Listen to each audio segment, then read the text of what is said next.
College sports may have just hit another major turning point. The Protect College Sports Act, a bipartisan bill designed to create national rules for NIL transfers and athlete compensation, is now unlikely to receive a Senate vote before Congress leaves for its August recess. Without federal legislation, the NCAA could continue struggling to enforce consistent rules, and conferences like the SEC and Big Ten may take even more control over their own futures. We've already heard SEC Commissioner Greg Sankey admit that discussions about creating separate rules are real. If Congress can't deliver a national solution, could college football eventually split into different governing systems? That's becoming one of the biggest questions facing the future of college athletics. Senate Majority Leader John Thune announced this week that the Protect College Sports Act is unlikely to receive a full Senate vote before lawmakers leave for their August recess. The bill, introduced by Senators Ted Cruz of Texas and Maria Cantwell of Washington, is designed to create nationwide rules for college athletics. Amongst its biggest goals are establishing consistent NIL regulations, protecting eligibility rules, clarifying transfer policies, and giving the NCAA limited antitrust protection so it can actually enforce those rules without facing constant legal challenges. Supporters believe it's the best opportunity college sports has had in years to create one national standard, but with time running out on the congressional calendar, that opportunity may have to wait. But the principle of this, Frank, I think is very good. I like all of these changes, and I think the biggest problem for Congress right now is, one, and we're going to get to this, the SEC and Big Ten aren't fully on board, but two, having them to be on board. Mm-hmm. Set your rules, and then let's have everybody follow these rules, because if the SEC and the Big Ten get to dictate what happens, you're not really setting rules for everybody anyway. You're just letting the SEC and Big Ten govern everybody else in college athletics. No, exactly right. And the fact that you're getting this now, this vote probably won't go through until September now. So that's into the season. That's going to change everything. That's going to create a whole bunch of other issues for college athletics for this football season and potentially basketball season as well, depending upon how long this goes. So this is not an ideal situation for people who want clarity like us in college athletics going into the future. It's not necessarily the ideal scenario here, as this vote might be pushed back until the end of August or into September. So the SEC and the Big Ten, they don't like pooling TV contracts. They don't like having to share the money. They don't a lot of these issue. They don't like the limit on expanding their conferences. And without the support of the SEC and the Big Ten, the bill faces an uphill battle in Congress. But to me, those are all the rules that you need to put in place to make it a level playing field to begin with. Mm-hmm.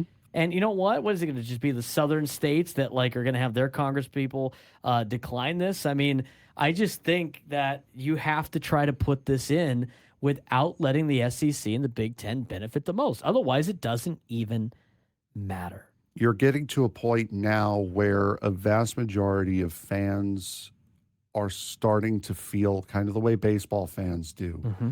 That if you keep putting this out and if you keep on delaying this, and the SEC is getting this from both ends as well, from not just this Protect College Sports Act, but also the expansion of the college football playoff, it's all about money. And the more and more people start to realize that, and the more and more of these stories are starting to come out, you're going to start getting the court of public opinion starting to agree with the NCAA more and more and more, and start paying less and less attention to these conferences not being on their side nearly as much or nearly as vigorously.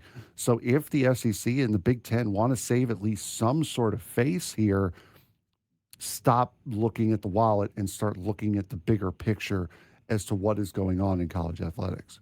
If they take care of what's better for college football, eventually they will get to the money that they want. Yes. When you decide to just go with greed and what you are, and just have a money standpoint, it's a big reason why they call greed a 7 deadly sin, because eventually it comes back to haunt you. And the SEC and the Big Ten are so arrogant right now, they think they're indestructible, which is another big problem for major, decision makers. But, what happens if Congress doesn't act? I think if lawmakers fail to act, conferences may begin creating their own governance models. I think that creates more chaos. You know who doesn't benefit? Anybody in college athletics, because it's less eyeballs on your product, it's less people engaged in your product.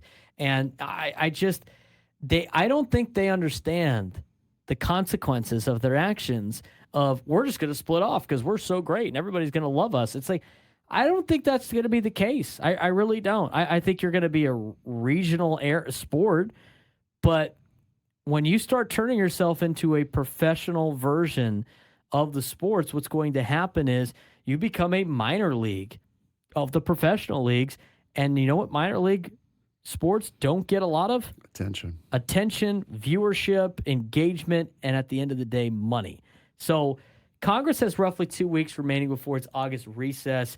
And with the midterms coming up, they're not going to have a lot of time to get all of this done before they start worrying about elections. So if there's no agreement reached before the break, meaningful federal legislation may become much more difficult to pass before the election season dominates Washington. And that's a big problem for the NCAA. Yeah, it is. It's an absolutely massive problem. And that, again, that goes into now they're not going to pass anything in December because there's people on their way out. There's some people on their way in that might change things. So then those votes are going to wait until January and February, which means now you're in the middle of the college basketball season, completely changing everything. Baseball's starting up.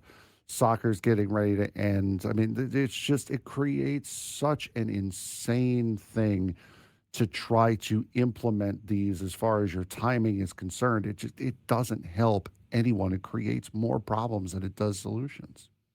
I still think that Congress is still the best hope for fixing college sports 100%. because they're the only ones that have the legal justification or like the means to make something a law and then make organizations have to abide by it. I think if conferences start creating their own rules individually, it's going to create chaos in college athletics.